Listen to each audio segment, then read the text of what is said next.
Coração, Eclesiastes, capítulo de número 4, do verso 9 ao 11, Eclesiastes, capítulo de número 4, versos 9 ao 11, que diz: melhor é serem dois do que um, porque maior é o pagamento, olha lá, pelo seu trabalho. Porque se caírem, um levanta o companheiro, mas ai do que estiver só, pois caindo não haverá quem o levante. Também, se dois dormirem juntos, eles se aquecerão, mas se for um sozinho, como se aquecerá? Gênesis capítulo 2, verso 18. Gênesis 2, 18. O Senhor Deus disse ainda: não é bom que o homem esteja. Farei para ele uma auxiliadora, que lhe seja, olha só, semelhante a ele. Outras versões vai dizer que lhe seja auxiliadora. Bom, como nós introduzimos na semana passada, fica clara nestes textos que acabamos de ler, que Deus não nos criou, nós não fomos criados, né, para realmente vivermos só, ou em uma jornada solitária. É no meu microfone? Então, se não tiver jeito, eu já deixei isso aqui e nós trocamos. Nós não fomos criados para viver só. Deus nos criou para a comunhão. Deus nos criou para o relacionamento. Diga assim: Deus me criou para me relacionar. E como Deus nunca esteve só, Ele disse: não é bom que o homem esteja só. Nós não somos ilha, queridos. Nós não somos ilha, nós não fomos criados para viver só, isolado em um canto. Não, nós somos criados para o relacionamento. Estamos falando dessa linda festa de ontem. Olha que ambiente. E porque aquele ambiente, queridos, vocês sabem mais ou menos quantas pessoas passou ali ontem? Passou, queridos, mais de 5.000 pessoas no nosso evento ontem. Porque eu achei que provavelmente você ia dar um glória a Deus mais forte, ia aplaudir, ia dizer aleluia. E por que uma multidão do tamanho dessa vergadura passou ali ontem? Simples, por causa também de relacionamento. As pessoas vieram para se sentar à mesa, para se relacionar, já para louvar a Deus pela vida da mamãe, né, da família, já dando ali o start no domingo, junto com a família. Então tudo isso fala de relacionamento. Então desde a eternidade Deus sempre foi uma família, Deus Pai, Deus Filho, Deus Espírito Santo. Agora, como eu disse, para que serve o casamento? Essa é a indagação que nós queremos continuar crescendo nela, nesta noite, porque a gente de fato se casa? Ou por que você se casou? Bom, na semana passada nós aprendemos que o casamento serve para, primeiro, nós aprendemos a ser casal. Diga assim: casamento é para aprender a ser casal. Casamento é para aprender a ser casal e deixar o egoísmo de lado. Quando você se casa, você precisa aprender a deixar o egoísmo de lado. Quando éramos solteiros, tudo era sobre nós. Mas agora casado, não é apenas sobre o eu, é sobre nós, você, o cônjuge, a família. Segundo, nós aprendemos que o casamento é a escola que nós nos matriculamos para aprender a ser marido.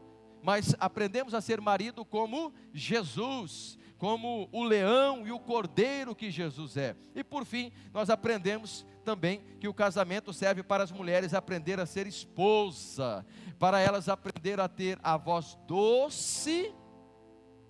Ninguém lembra o restante? Para as mulheres aprender a ter a voz doce e o rosto amável. Para aprender a ter a voz doce e o rosto amável. Posso falar sim ou não? Posso falar sim ou não, meu bem? Eu não sou baú, eu vou falar. Na segunda-feira, né? Acabamos o culto aqui na maravilha da bênção. E aí nós ensinamos aqui que a mulher, ela precisa ter a voz doce, ela não grita, ela é uma bênção. Ela tem um rosto amável, ela tem que acordar de manhã dizendo: oh, como bom que o dia amanheceu, né? Que coisa maravilhosa, está aqui esse maridão abençoado, aleluia. Está aqui esses filhos preciosos, glória a Deus. É uma bênção. E aí eu acordei e a minha querida Nádia já não estava lá. E como eu falei aqui para você no domingo passado, a primeira coisa que eu faço é dar um bom dia para minha querida Nádia, dar um beijo nela e dizer que eu amo ela. Mas ela já não estava lá. E eu já saí antes de ir escovar dentro qualquer coisa, já vou lá procurando que ela estava. E eu cheguei, ela estava na cozinha, e quando ela me viu, ela, ele já tem que fazer isso, fazer aquilo, fazer aquilo. Falei, meu bem. Lembra? Voz doce, rosto amável. Ela caiu na risada. Falei, pronto, já desmontei a morena. E não vou contar mais, porque segunda-feira era de folga. E vamos seguir aqui. E o negócio foi bom. Então hoje nós iremos continuar aprendendo para que serve, né? Para o que mais serve é o casamento. Então, dando sequência neste tema tão importante hoje, eu quero continuar lhes dizendo que, em quarto lugar, o casamento também serve, seguindo a sequência da semana passada, em quarto lugar, o casamento também serve para aprendermos a ser algo muito importante. O que, pastor? Para nós aprendermos a ser genro e ser nora. O casamento também serve para que você possa aprender a ser genro e ser nora. Logo, nós também precisamos nos matricular nesta escola. E sabe por quê? Porque é aqui que às vezes mora a confusão do casal e da família. É ou não é verdade? É aqui que muitas vezes mora a confusão do casal e da família. Então vamos lá. Pela lógica, vamos entrar aqui na mensagem de hoje agora. Pela lógica, quem deveria ter mais paciência, quem deveria ter mais compreensão, quem deveria ter mais sabedoria? A sogra ou o genro? A sogra ou a nora? Quem, queridos? Será? Presta atenção, pensa comigo então. Obrigado, Jesus, precisava pregar isso mesmo. Glória. Vem comigo aqui. Quem gerou no útero? Escute só. Quem gerou no útero, o marido ou a esposa? A sogra. Quem passou noites em claros para esse bebê dar certo? E quem cuidou, investiu tempo e noites de sono na vida desta criança, depois desse adolescente, depois desse jovem e depois desse adulto formado? Quem? A sogra. E a máxima, quem educou, bancou e patrocinou esse que agora é seu esposo e a sua esposa? Pois é. Quem que é? Mas agora chega a nora, mas agora chega o genro, que não fez nada, não gastou um tostão, não passou uma noite sem dormir, pega o filho pronto e acha que pode esnobar a sogra. Diga para o irmão que está do seu lado aí, Jesus começou a falar.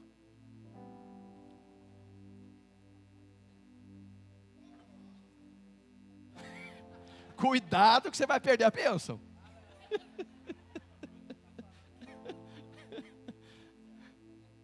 Já vi um que pode dormir com o cholinho hoje. Acha que a sogra agora não tem mais nada a ver com isso. Então presta atenção. Se a nora ou o genro chegou depois, não pagou nada, pegou o que custou caro pronto, quem tem que ter mais paciência? Quem tem que ter mais compreensão? A nora e o genro. Vocês concordam comigo agora, sim ou não? Aleluia, estão virando crente, Jesus. E aí a mãe que gerou, que criou, que educou, que investiu, que preparou, o que acontece com ela? Diga assim, ela perde. E ela perde mesmo. Já foi. Casou? Já foi. E quem ganhou com isso? Diga assim, a nora. Diga assim, o genro. Quem ganhou foi a nora, quem ganhou foi o genro. Então não seria o papel deles serem gratos? Sim ou não? Lógico que sim. Queridos, o genro e a nora têm que tratar a sogra assim, a pão de ló. Não, vou repetir isso aqui. Tem gente que não entendeu ainda, eles estão chegando no culto, Jesus. Pega eles aí. Tem que tratar a sogra assim, diga comigo assim, a pão de ló. Não, faz comigo, teatro, faz assim comigo, a pão de ló. Vai recebendo a vitória aí. Aliás, olhem para mim. Hoje, escute, você ligou para a sua sogra para parabenizá-la e para agradecê-la e para louvar a Deus pela vida dela? E por ela ter dado essa pessoa tão especial que está ao seu lado? Vou até cruzar os braços. Foi lá para comer, né? Miserável. Foi lá para filar a boia hoje. Eu quero saber se você levou um presentinho. Eu quero saber se foi lá, deu um beijo na sogra, cheirou a sogra.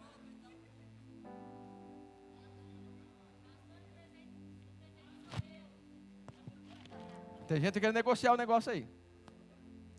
Peguei o telefone hoje, liguei para minha sogra. Falei, minha sogra, eu louvo a Deus pela sua vida, parabéns pelo seu dia e muito obrigado por me ter dado uma mulher maravilhosa, linda, uma mulher sábia. Obrigado pelo seu tempo de investimento, por tudo aquilo que você fez para me entregar de presente uma mulher preciosa na minha vida. Ela ficou assim, eu já estava esperando essa ligação. Sabe, infelizmente o que eu tenho encontrado é nora e genro que, presta atenção, com muito amor, gospe no prato que comeu. Escute essa frase: quem não trata a sua sogra com honra, gospe no útero daquela que gerou o amor da sua vida. Vou repetir. Quem não trata a sua sogra com honra, gospe no útero daquela que gerou o amor da sua vida. Coloca a mão na cabeça e fala assim, ai, ai. Minha sogra estava aí ontem. Minha querida sogra Lídia estava aí ontem, na nossa festa do milho. E depois que eu vi ela ali, que ela estava ali, fui lá, chamei minha querida Nádia e falei assim, meu bem. Chamei ela de ladinho e falei, meu bem, vê tudo o que sua mãe quer, vê tudo que minha sogra quer. Chama alguém aí, manda ver o que ela quer aí da festa e entrega tudo para ela e não deixa ela pagar um tostão. Não deixa ela pagar nada. Foi ou não foi, meu bem? Deixa ela pagar nada. Por quê, pastor? Diga comigo, honra. Honra. Olha lá, ó. Que amor, Maria Isabel, meus trem. Levou sacolado embora para casa. Toda feliz. Fui despedir dela, mas estava bom o negócio. Estava bom. Ó. Como não honrar, queridos, a minha sogra? Ela gerou e me deu uma mulher linda, uma mulher preciosa. Queridos, eu sei o preço que a minha sogra pagou para gerar esta mulher tão linda que o Senhor me deu. Lá em Jangada, na época que nós ainda namorávamos, eles têm um hotel, hoje tem um hotel ainda, mas naquela época era uma dimensão muito maior de fluxo, não tinha aquela estrada indo daqui, então tudo era por ali. E tinha um restaurante. Pensa numa mulher guerreira, pensa numa mulher que é trabalhadeira mesmo, não tem tempo ruim, sempre com um sorriso. Eu nunca vi a minha sogra brava. Sempre com um sorriso no rosto, recebendo a gente com amor, com alegria, se desdobrando. Eu sei o preço que ela pagou para formar os 3 filhos. Imagina, colocar os 3 filhos, porque chegou um momento que os 3 estavam na faculdade, bancar os 3 filhos na faculdade, aqueles já é desafio, imagina bancar 3 filhos de uma vez só na faculdade, trabalhando, ralando, fazendo comida ali. Ela tinha um restaurante, à noite tinha um hotel, de dia já tinha um café da manhã, levantava de madrugada, dormia à tarde. Pensa, como não honrar uma mulher dessa? E aí me deu assim de presente, de bandeja, ó, pronta. Uma filha linda, preciosa, formada, que eu não gastei um tostão com nada, entrega pronta para mim. Ah, meu irmão, eu tenho que beijar minha sogra todo o tempo que eu ver ela. Que abraçar e cheirar ela o tempo todo, dizer obrigado, obrigado, obrigado. Então entenda, casamento também serve para as mulheres aprender a ser noras e os homens aprender a ser genro. Diga para o varão, diga para a varoa do seu lado, está na hora de aprender a ser nora, está na hora de aprender a ser genro. Olha aí. Então hoje nós aprender a respeitar, honrar e ser grato pelas sogras. Chega dessas piadinhas de sogra. Nós deixamos, né, essas piadinhas, mas a sogra é uma bênção na nossa vida. Uma bênção na nossa vida. Uma bênção. Então escute essa máxima aqui, né? Ah, pastor, é porque você não conhece a minha sogra. Você não conhece aquela mulher, pastor. Isso é uma benção. Aí você pegou um negócio bom. Você não sabe a encrenca que eu peguei. Ah, é? Então olha para mim aqui. Olha para mim aqui. Diga assim, fala, pastor.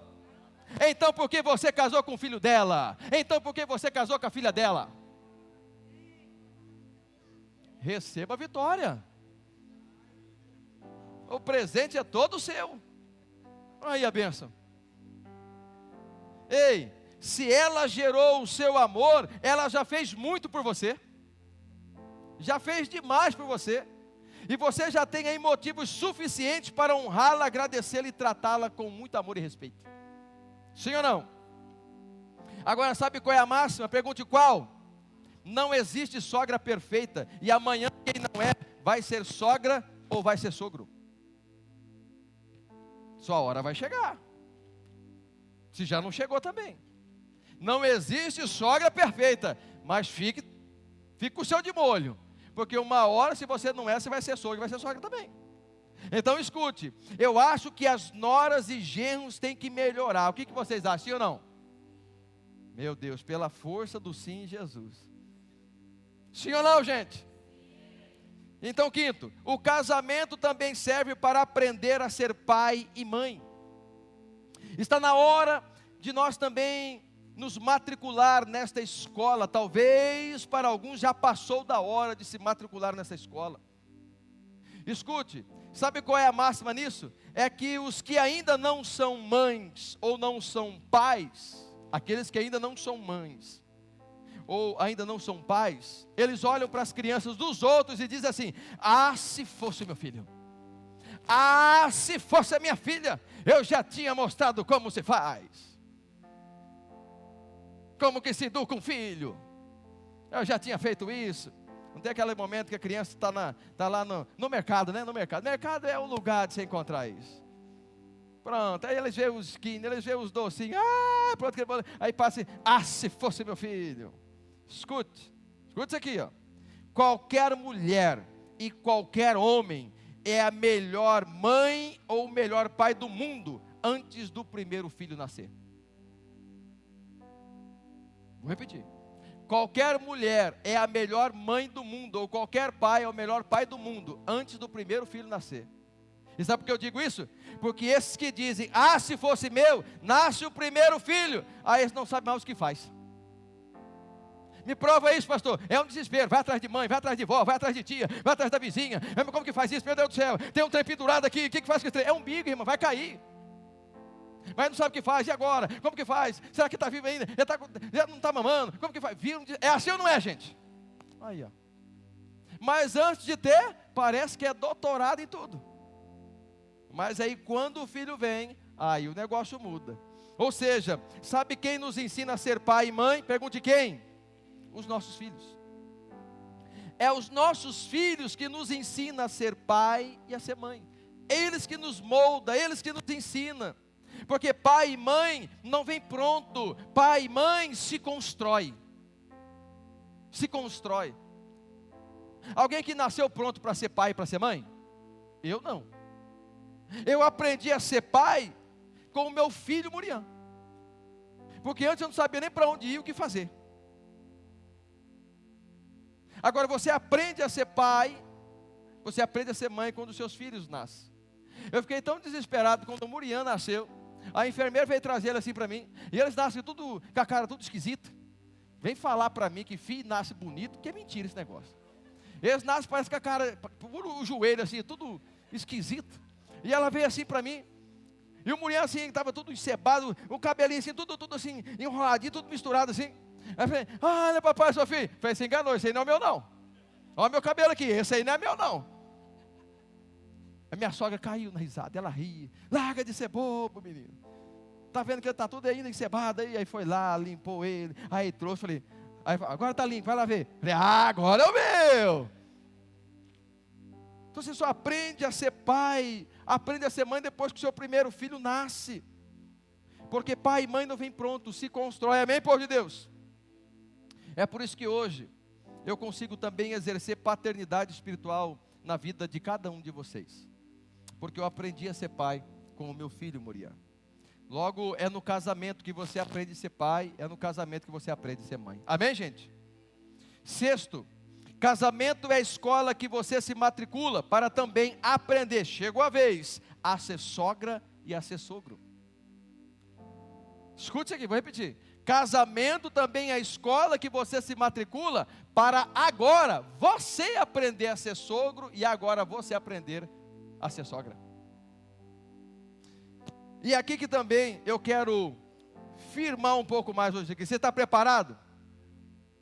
Talvez as mães agora não vão gostar muito desse negócio, não. Tem mamãe aí? Segura aí, vai dar certo, vai dar certo. Eu vou explicar algo aqui que talvez muitos não entenderam ainda. Eu vou explicar algo aqui que talvez muitos não entenderam ainda. Presta atenção. Depois que o filho se casa, a mãe e o pai e os irmãos, mãe, pai, irmãos, vira parente. Vou repetir. Depois que os filhos casam, pai, mãe, irmãos, vira parente. Quem está entendendo, diga amém. E a família, pastor, agora, mas minha família, não, sua família agora é você, sua esposa, ou você e seu esposo, e seus filhos, ou os filhos que vão nascer. Porque o restante agora é tudo parente. Pastor, mas e o pai? Parente. Mas e a mãe? Parente. Mas e os irmãos? Parente, irmão, é tudo parente. Pastor, e minha família agora? Marido, esposa e os filhos, ou os filhos que ainda vão nascer. Minha querida Nádia, olhe para mim, meu bem. Se prepara, meu amor. Porque vai chegar o dia que nós vamos ser só parente para o Murião. Eu acho que você já está sendo treinada, né, meu bem? Mas fique em paz, meu bem, porque como disse Eucana a Ana, eu não te valo mais do que 7 filhos. Que é batista, rapaz, tem até um texto bíblico para acalmar o coração da minha querida Nádia. Vira parente, não tem jeito, vira parente. Vai chegar, eu tenho que fazer, nós vamos fazer um negócio aqui em casa. Sabe o que muitos já falam aí? Quem é sogra aqui, quem é sogro já aqui? Olha aí. Vem para cá, o que eles falam? Igual nós falamos também muitas vezes. Mas eu já programei algo com a minha família. Mas nós já programamos algo, não vai dar para ir, porque nós já preparamos, nós já pensamos. E aí? Aí é onde a sogra e o sogro tem que entender que agora você é parente para os seus filhos. Porque família agora é ele, né? O esposo ou a esposa com os filhos. Quem está entendendo, diga amém. Eu sabia que o amém não ia sair muito bom, não. Então, ex-sogra, ex-sogro, entenda, depois que os filhos casam, a prioridade não é mais os parentes, é a família deles. É eles, os filhos deles. Mas tem mãe que não entendeu isso ainda, porque acha que o filho casado não pode dar um passo sem falar com ela. Ainda tem que pegar o telefone e prestar conta ainda. Ô mamãe, olhe para mim, vocês estão aí, mamães? Você é uma bênção, mas seu filho já foi. Agora você é parente. Eu sei que dói, já estou preparando o coração da minha aqui, ó. Se ela ficar sabendo que o filho vai sair para almoçar e não falou com ela, não convidou ela, tem mãe que entra em crise. Como assim? Não me chamou, não me convidou, como assim? Mas aqui não tem ninguém desse jeito não, né, gente? Não tem, não, é só daquela rua para lá, só daquele portão para lá, aqui não tem, não, aqui não serve para nós não. Meu Deus, por mentindo dentro da igreja ainda, Jesus. Diga para alguma sogra, para algum sogro do seu lado aí, diga assim, aceita que dói menos, porque agora é só parente. Ei, depois de casados, os filhos não têm mais o porquê ficar dando satisfações de tudo da vida deles para a mamãe e para o papai. Não tem mais o porquê ficar dando satisfação de onde que vai, de onde que veio, quanto que ganha, o que vai fazer, não tem mais. Escute, filhos. Filhos casados precisam aprender algo também. O que, pastor? Filhos casados precisam aprender a cortar o cordão umbilical dos pais. Agora não sai nem um glória a Deus. Agora, mas nem na marra, não sai, mal sai assim. Não sai. Nós precisamos aprender que filhos também precisam cortar o cordão umbilical com os pais, né? Seja emocional, seja financeiro, precisa cortar esse cordão. E os pais que casaram seus filhos também precisam aprender a fazer o mesmo. Ei papai, ei mamãe, está na hora de cortar o cordão.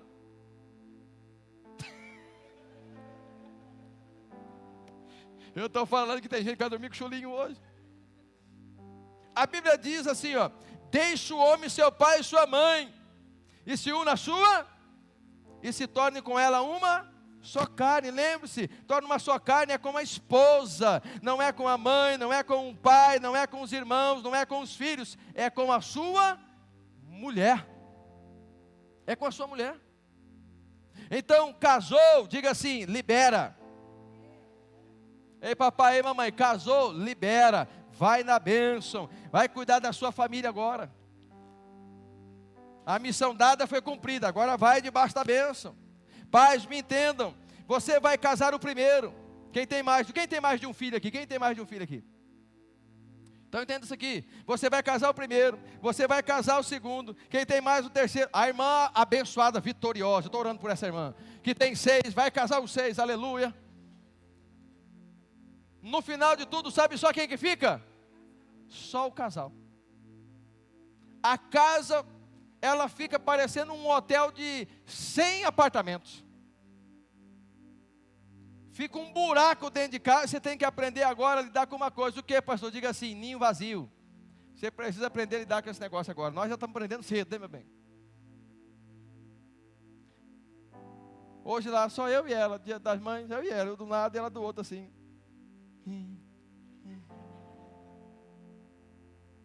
Agora é nós, meu bem, é nós e nós aí, Nem casou ainda e só está nós. É só você e o seu cônjuge, então cuide bem um do outro, porque no final é só vocês dois que ficam.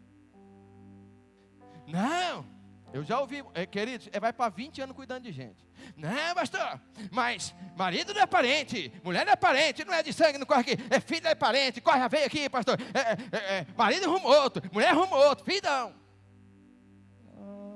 Tá. Mas sabe o que vai acontecer? Quando eles crescer e casar, tchau, e mal vai te ligar. Aí você liga ainda, eu não posso falar agora, pai, não dá, agora estou no negócio, depois eu te ligo. Quem está entendendo, diga amém. Começou a melhorar o amém, Jesus. Nós precisamos entender a dinâmica da vida, gente. Ei, é uma só carne com o cônjuge, no final é só vocês dois juntos. Então entenda isso, coloque isso no seu coração com muito amor, com muita leveza, É uma só carne com o cônjuge, não é com os filhos. Então os filhos não são mais importantes que o cônjuge. Vou repetir isso aqui. Os filhos não podem ser mais importantes que o cônjuge. Vocês dois é a peça mais importante, justamente também por isso, porque no final é só vocês dois que ficam. É só vocês dois. Eu não estou falando, que vai embora, que vai sumir, não. Aí pode morar na esquina de baixo. Mas no final, quando termina, fica só quem? Agora eu estou pregando para uma multidão de gente. Daqui a poucos minutos só está eu e a minha querida. Só nós dois lá. É isso. É sobre isso que eu estou falando. Então repita assim comigo. Diga assim, depois que os filhos casam, eu viro parente. Oh, aleluia. Agora presta atenção. Escuta isso aqui, O pai, presta atenção, uma outra dinâmica. O pai, ele é responsável por 3 coisas. O pai, ele é responsável por 3 coisas. Diga comigo, proteção, provisão e ser plataforma. Pode ser melhor que vocês estão aqui. Diga assim, proteção, provisão e ser plataforma. Para que serve uma plataforma? Para que serve uma plataforma? Eu vou te dizer, para lançar. E tem alguns, para que serve uma plataforma? Para lançar, está ali o voador ali, A plataforma serve para isso, para lançar. Ou seja, o caráter apostólico do Pai, ele protege, ele provê e depois ele envia. Minha querida Nádia acabou de citar isso do que nós fizemos com o nosso querido filho Muriano. Olha lá, protegemos, é o caráter apostólico. provemos e agora enviamos. Enviamos. E queridos, duas coisas eu tenho falado desde pequenininho para o meu filho. Você vai chegar em lugar que eu nunca cheguei, você vai pisar em lugar que eu nunca pisei. E depois de mais maduro eu comecei colocar a segunda coisa no coração dele. Falei, olha só, entenda e coloca isso no seu coração. Eu digo, Murian, o meu teto, o máximo do meu teto precisa ser e tem que ser o seu chão. O máximo do que eu chegar do meu teto precisa ser o seu chão. Porque você tem que voar muito mais longe, mais alto do que eu. Porque essa é a função minha como pai. E eu quero dar dois exemplos para você aqui, de como é lindo. Meu filho, esse microfone está aberto? Essa semana passada, retrasada, ele me ligou, e aí, ele me mandou um áudio. Quando eu ouvi o áudio, eu estava lá no SOS, eu liguei para ele, conversei com ele, e mandou esse áudio aqui. Lá todos os dias de manhã ele faz também, tem a escala, e eles ministram a palavra. E aí nesse dia, ele que ministrou a palavra, ele que pregou lá na escola, lá na igreja, para os alunos. E ele ministrou uma palavra no devocional, que eu falei assim, rapaz, de onde esse guri tirou esse negócio? Eu vou colocar para vocês ouvir aqui.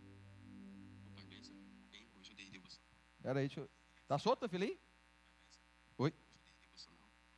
Onde que está o microfone esse aqui? Aqui. Vocês estão ouvindo aí? Hoje eu dei devocional e eu fui bastante. Muitas pessoas me pararam hoje por causa de uma frase que eu falei. Meu assunto, o título foi de Promessas da Fonte, então teve tudo a ver com profundezas, né, com fonte de águas vivas. E aí eu fiz uma reflexão. Eu perguntei quem é você, Mar? Você é aquele que continua nadando. É que eu sou colérico, gente. Eu não consigo escutar no 1, não. Eu sou acelerado. Então eu vou votar no 1. Eu entendo assim. Vocês têm paciência com o pastor de vocês. Vou colocar no 1. Hoje eu dei devocional e eu fui bastante. Muitas pessoas me pararam hoje por causa de uma frase que eu falei. Meu assunto, o título foi de Promessas da Fonte, então teve tudo a ver com profundezas, né, com fonte de águas vivas. E aí eu fiz uma reflexão. Eu perguntei, quem é você no mar? Você é aquele que continua nadando até chegar no mais profundo dos oceanos?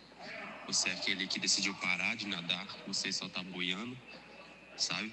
Ou você é aquele que decidiu voltar pra praia, voltar pro raso? Tipo assim, quando eu falei... Rapaz, todo tempo eu falo pro povo, saia da hora da praia, vai pro profundo, mas eu nunca pensei em ter uma dimensão em 3 pontos. Eu tenho uma pregação aqui. Falei, cara, me dá esses bolsos aí, velho. De onde você tirou esse negócio, guri? Você colou da onde? Ô pai. Foi no meu devocional lá, pai. Deus falou comigo essa palavra aí. Falei, cara, de onde esse guri, rapaz, tirou esse negócio, cara? Olha, que reflexão, queridos. Aí, ontem, talvez alguns aqui dos jovens, né, que são amigos aí, deve ter visto lá no story dele. O máximo que eu já ministrei a palavra em público foi para um público no máximo de 3.000 pessoas em um mesmo lugar. E ontem, essa semana, e o Murian está crescendo, está avançando lá, crescendo, e o pessoal está trazendo ele cada vez mais para perto, e agora ele já está ministrando em uma das bandas também principal da igreja. É uma igreja que lá, queridos, 20.000 membros, é o tamanho da dimensão da igreja. O auditório da igreja cabe em torno de 8.000 pessoas, né, meu bem? E ontem ele estava ministrando no altar de uma igreja para 8.000 pessoas. Eu, vendo aquilo, eu comecei a chorar. Lá tem aqueles telão enorme. E o pessoal vinha, filmava ele aparecendo naqueles telão, naquela mega igreja. Falei, Jesus, eu nunca pisei num lugar desse. Mas a minha alegria, no meu coração, ela é dobrada, porque o meu está pisando apenas com 18 anos. estamos conseguindo lançar a flecha no alvo certo. E eu não coloco peso nele sobre isso, queridos. Eu falo para ele, não é porque você é filho de pastor que você é obrigado a ser filho de pastor. Isso é entre você e o Senhor. Vai vencer você também as suas guerras, os seus desafios. Vai você crescer em Deus. E Ele está buscando, Ele está procurando crescer. Então o meu papel como pai é ser isso aqui, ó. O meu caráter apostólico é esse, é proteger, prover e enviar. É ser plataforma. Vá. Então está na hora de nós também entender isso. Essa é a nossa responsabilidade, de entender que vai chegar uma hora que os nossos filhos vão voar, e nós vamos tornar só parente, mas nós vamos estar aqui com o coração do outro lado cheio de alegria, dizendo, glória a Deus, bendito seja o Senhor, porque nós acertamos a flecha no alvo certo.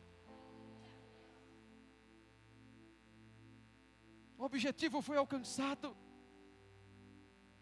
mas não deixar o nosso coração criar desprazer e tantas outras coisas, porque eles agora estão caminhando a vida deles e eles estão construindo eles. Então que o nosso coração esteja ensinável e moldável para isso, amém, povo de Deus? Sétimo, último lugar, o casamento serve para desenvolver em nós o fruto. O casamento serve para desenvolver em nós. Diga isso, repita comigo, diga assim, o casamento serve para desenvolver em nós o fruto do Espírito. Escute, quando você pensa no fruto do Espírito, pensa junto comigo agora em uma pocã, diga comigo, pocã. Quem sabe o que é uma pocã? Aleluia. Outros entendem, mexerica, não sei como que é diamantino, fala. Mexerica, pocã. Nós temos que olhar as virtudes do Espírito como uma pocã, como uma mexerica, é um fruto, sim ou não? Mas ela tem dentro dela vários ramos. É isso que é nós entendermos as virtudes do fruto do Espírito Santo. E a Bíblia vai dizer que o fruto do Espírito também é amor e alegria. E uma alegria cheia de exuberância. E não uma alegria circunstancial, não uma alegria momentânea, não uma alegria só de um momento. Sabe o que é interessante? É que quando a Bíblia fala da mulher no Salmo 128, a Bíblia vai dizer assim, ó, que a mulher será como uma videira frutífera, ó, fruto, uma videira frutífera no interior da sua casa. Ou seja, é a mulher que dá o tom emocional da casa. Vou repetir isso aqui. É a mulher que dá o tom emocional da sua casa. Cadê as mulheres? Apareceram agora. Qual é o tom emocional que você está dando na sua casa? Eu estou falando agora do fruto do Espírito. Qual é o tom emocional que você dá na sua casa? Ah, menino! Ah, marido! Ah, meu Deus do céu! Eu vou morrer! Eu não aguento mais falar! Ah, meu Deus do céu! Meu quem está lá, quem mora aqui no povo, quem está lá no velho está escutando. É a mulher que gera o tom emocional. E a nossa casa precisa ser um lugar de alegria, de festa e cheio de exuberância. O irmão aí do seu lado diga assim, a nossa casa precisa ser um lugar de festa. Lembre-se, o fruto do Espírito é uma vida cheia de alegria, alegria. Tem povo alegre aí, sim ou não? Nós costumamos dizer que somos o povo mais feliz da terra, mas a Bíblia diz também que uma das virtudes do fruto do Espírito, olha só, é paz que tem a ver com serenidade, olha só, tranquilidade, harmonia interior, quando estamos em comunhão com Deus. Logo a nossa casa não pode ser um ringue, a nossa casa não pode ser um campo de batalha, a nossa casa não pode ser um lugar de conflitos intermináveis, nunca acaba. Acabou de resolver um agora, mas já tem uma briga por causa do outro negócio que 2 minutos atrás. Um campo de batalha interminável. Parece aquela brincadeirinha das crianças, Belém, Belém, nunca mais fica de bem, parece que não fica mesmo, nunca tá bom. É um campo de batalha. Entenda isso, os ambientes da nossa casa geram memórias, diga assim comigo, memórias. Por exemplo, o quarto do casal nunca deve ser um lugar onde o casal gera memórias negativas. O quarto do casal nunca deve ser um lugar onde se gera memórias negativas. Então, por exemplo, escuta isso aqui, ó. Como assim? Como assim? Nós tivemos um quebra-pau na cama e ela ou ele me empurrou da cama e eu quebrei o dente, pastor. Memória desgraçada.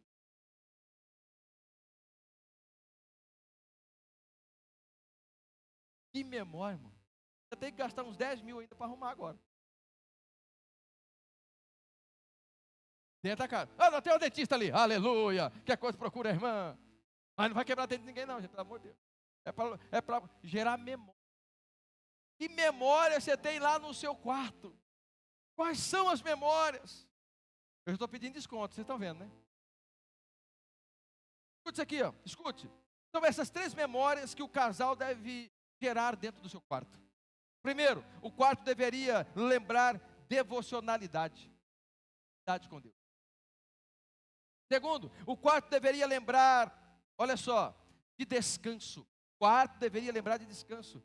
Quando eu e minha querida Nádia chegamos em casa, como vamos chegar daqui a pouco, nós falamos assim, ó, finalmente, ó, um lugar de descanso. Terceiro, o quarto deveria lembrar sobre, olha só, eu vou ver se tem pentecostal agora aqui nessa igreja, aleluia.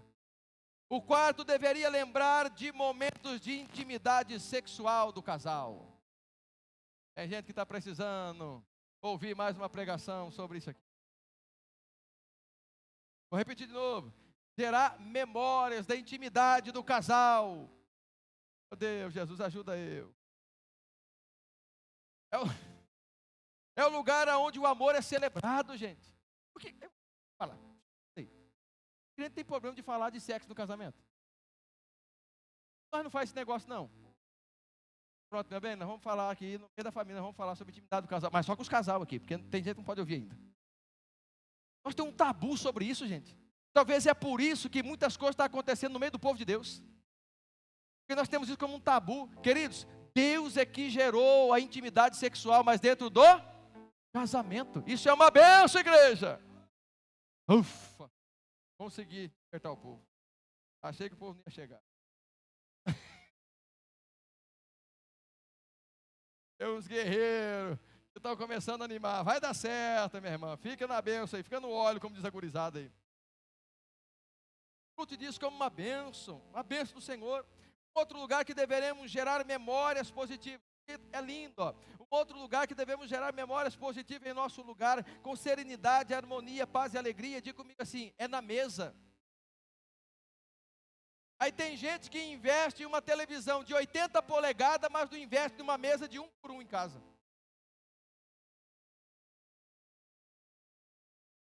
Assim, na minha casa, precisa ter uma mesa. Por quê? Porque mesa é lugar de comunhão, mesa é lugar de relacionamento, mesa é lugar de ouvir o coração, sondar o coração. Escute isso aqui, é inadmissível brigar na mesa, é inadmissível gritar na mesa, é inadmissível falar mal dos outros na mesa. Sério mesmo, que no momento da mesa, com os seus filhos, um momento de comunhão, um momento de alegria, um momento de harmonia, de serenidade, meu irmão, você vai brigar na mesa. Aí um pega o prato assim, também não vou mais ficar aqui, vai lá pro quarto. Também não quero, também zanguei também, vai lá, não sei para frente ver televisão. É um lugar de paz, é um lugar de guerra. Meu irmão, às vezes o bife passou, come assim e fala assim, ô, glória a Deus, hoje está uma benção, hein? Peço não sei bom hoje, mulher, que você fez? Ah, meu Deus do céu, fazia tanto tempo que eu não comia uma carne assim, até o dedo, está até um negocinho assim. Oh, aleluia! Mas hoje você acordou estressado hoje mesmo. Você baixa a cabeça que a panelada vem. Quem está entendendo, diga amém. A mesa é lugar de lembrar de momentos que nos faz bem, É lugar de você sondar o coração da sua família, como está. Bom, uma outra virtude do fruto do Espírito é a paciência. Diga comigo, paciência. Escute, o casamento serve para o Espírito desenvolver em nós a virtude da paciência. Inclusive Paulo diz que o amor ele é Olhe para mim, deixa eu fazer uma pergunta, eu quero olhar para a igreja agora, olhe para mim aqui. Quem ama aqui, levanta a mão. Então, meu irmão, você é paciência pura.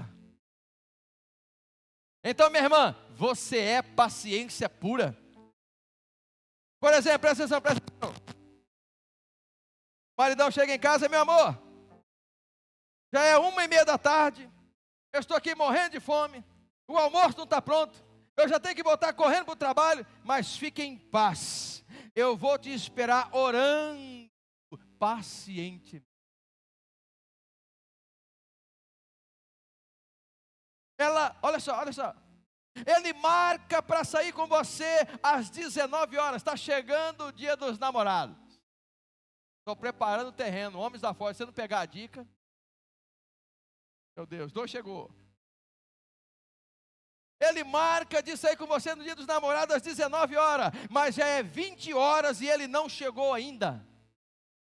Aí você, minha irmã, como é paciente, você liga e fala assim, meu bem, voz suave, rosto amável, mulheres. Aconteceu alguma coisa, meu bem? Eu estou preocupada, porque até agora você não chegou.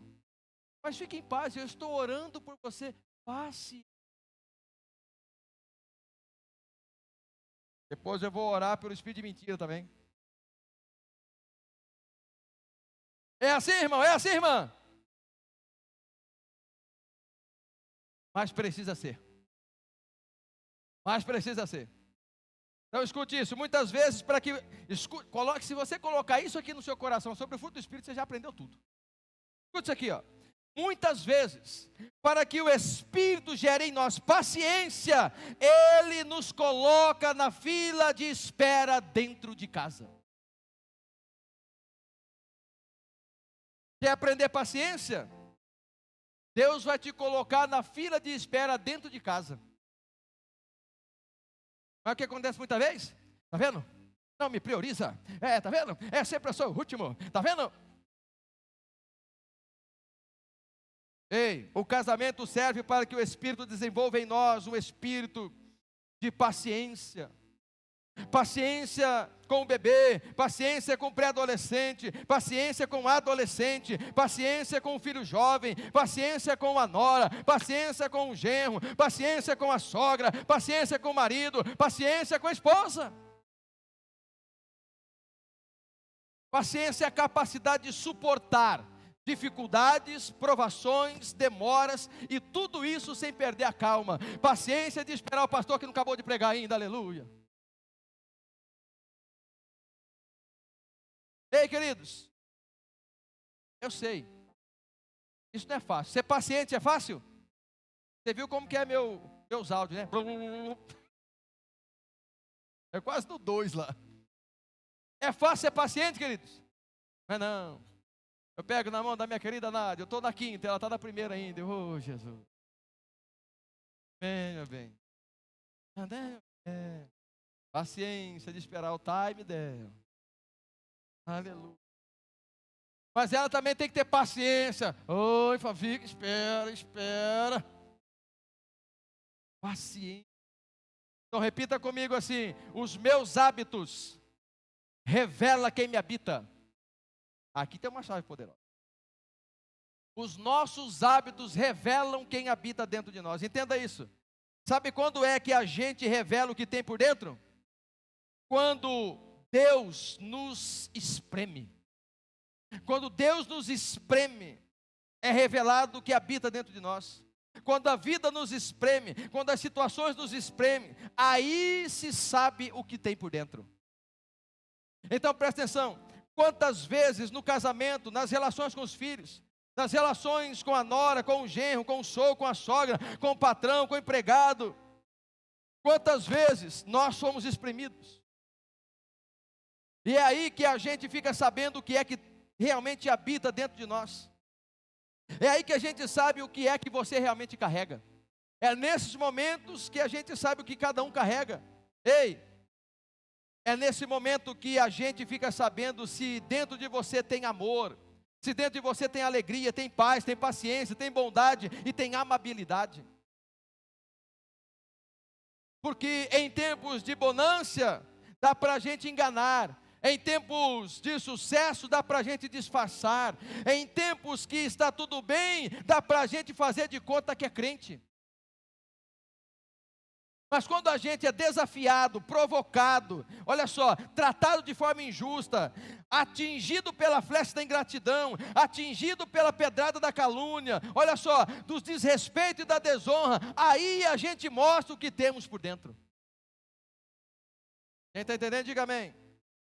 Por exemplo, eu lembro de uma vez, lá no início do nosso casamento, nós íamos então, eu comprei uma casa, ou nós compramos uma casa, e íamos reformar toda ela, comprei todo o material, estava pago, e aí um parente me pediu material emprestado, como eu ainda demorar um pouco ainda, nós fomos lá, entramos em acordo e emprestamos o material. Aí chegou a hora, queridos, que eu ia começar então a reformar, a construir de fato a casa, porque o tal do negócio que vai um dinheiro, o tal da reforma, é melhor construir do que reformar, né? E aí eu fui pedir então para o parente o material de volta. Sabe o que o parente me disse? Eu não tenho como devolver, se vira.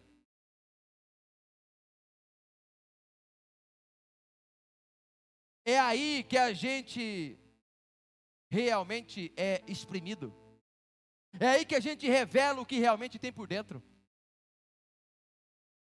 Eu e minha querida Nádia decidimos então liberar, perdoar e abençoar. E sabe o que eu aprendi além de praticar a Bíblia? Não emprestar.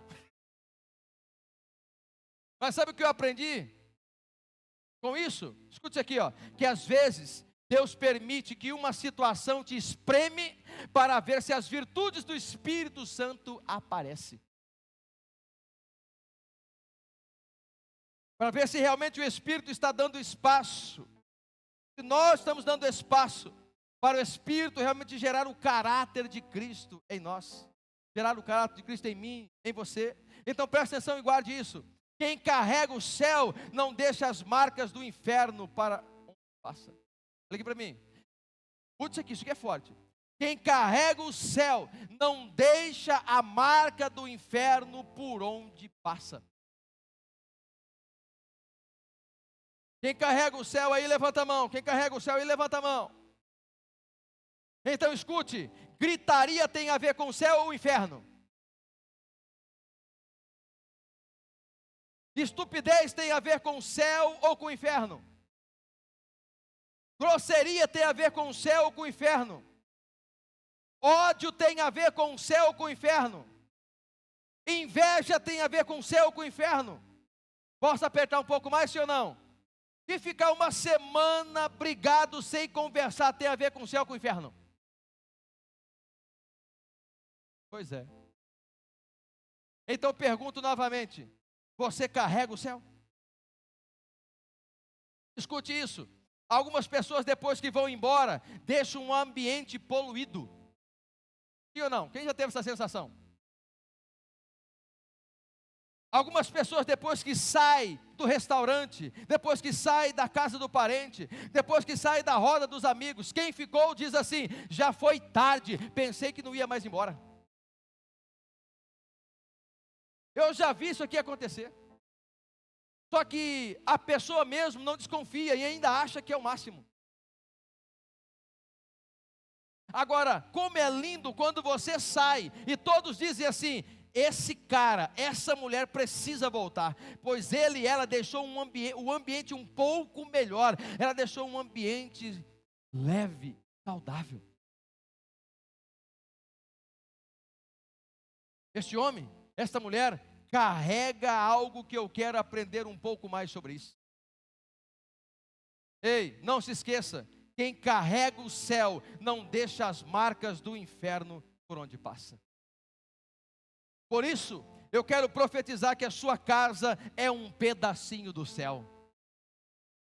Vou repetir isso. Eu quero profetizar que a sua casa, o seu lar, a sua família, o seu casamento é um pedacinho do céu na terra. pois você carrega o céu dentro de você. Qual é o céu? O Espírito Santo de Deus. Vocês estão entendendo? Digo amém. Então eu concluo lhes dizendo: casamento serve para nos tornar pessoas melhores, para nos tornar aquilo que nós nunca fomos. Por isso, lembre-se de uma coisa: você não casou com uma pessoa errada, você não nasceu na família errada.